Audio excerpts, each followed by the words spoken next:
Leader McCarthy, good morning to you. Good morning. Thank you for having me on. Well, that's the answer we wanted to hear. What do you think? Well, I think we should always be prepared at any given time, whether it be tomorrow or the future. Putin is an evil man, and he's reckless. He's being pushed against the wall. His troops are not fighting the way he thought this was going to go out. So at any given time, we should always be prepared to make sure that never happens. Absolutely. And I know that I believe you got a phone call from an American who's from Ukraine. You were either talking to them earlier today or yesterday, and they gave you an eyewitness account of what's going on there. I was woken early this morning with a phone call with a Ukrainian American who had immigrated to America. They were speaking to their family back home, giving them the real story of what is happening, of these Russian troops coming into villages, killing women and children, putting people in front of tanks. Of course, she was an emotional and distraught, wondering what more could we do.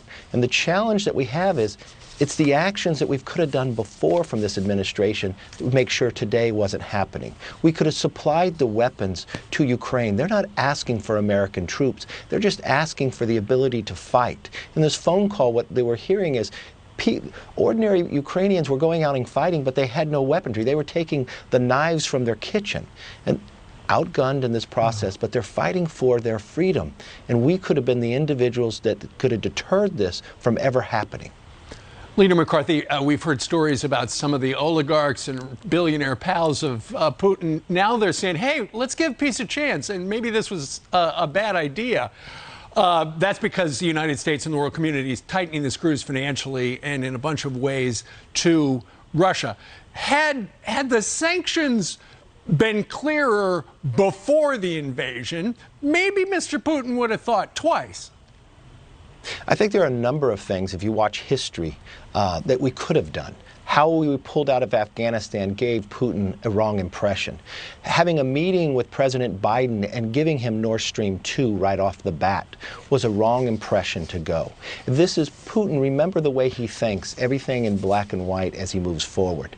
He took Crimea with really no punishment. There are a lot of similarities to history in the past that we do not want to make sure repeats itself. If we had supplied weaponry early, had the administration not fought Ted Cruz's amendment to block Nord Stream 2 in the Senate, that probably would have been a deterrent to Putin, to think that he had the Biden administration fighting to keep his Nord Stream 2 against inside Congress and the Senate was a wrong approach to take. And now, after he has entered Ukraine, killing innocent people, now we want to try to supply weapons? It's very difficult to get there. And how long does it take? When President Biden promised America he'd give him a free COVID test, 2 months later it'll arrive at your door. Well, in 2 months, can President Zelensky still be holding court and still fighting back if he doesn't have the weapons to fight himself? Absolutely. And, you know, I was reading an article today, Leader McCarthy, that, you know, the United States is in part financing this invasion because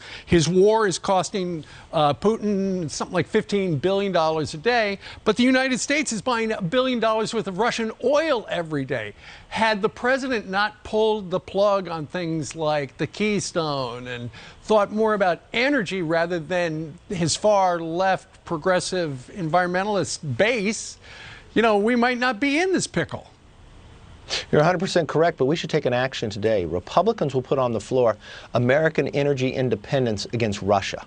What we'll do in there is open up the pipeline, release those permits that this administration is holding to our LNG plants, open up the federal lands for exploration that you closed in this administration. Make it easier that America becomes energy independent, but also can supply to Europe the LNG that it does not have to buy from Putin and not fund Putin's war against us. Since this administration has come in, they have increased oil from Russia by 32%.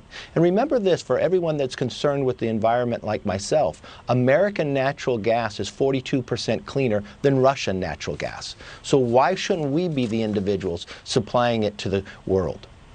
Gee, I wonder what the president's going to say about your Republican proposal.